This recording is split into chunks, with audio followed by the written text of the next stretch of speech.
In this AlignMix video, you will learn how to access the region properties. In order to access the region properties, you first need to have regions created in your map. Once you've done that, we can open up a region map view. And there's two ways to open up that view.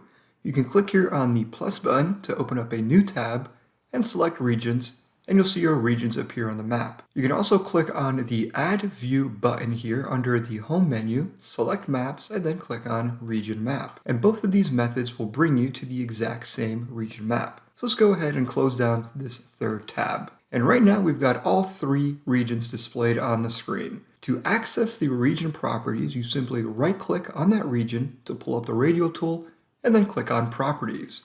And right away, your region property view will appear. There's a second way to access your region properties, and that's by holding down the Control key on your keyboard and then right-click on your region, and that will bypass the radial tool. And right now you will see the region properties for the West region. We can rename the ID and the name of the regions by simply renaming it here in these two fields. We can assign a different region manager from this drop-down menu, or we can add a brand new region manager by clicking on that plus button. You can also change the color of this region and the lock color. If you've imported data and accounts, you will see all that data summed up to the region level here. And there you go. You've just learned how to access the region properties here in AlignMix.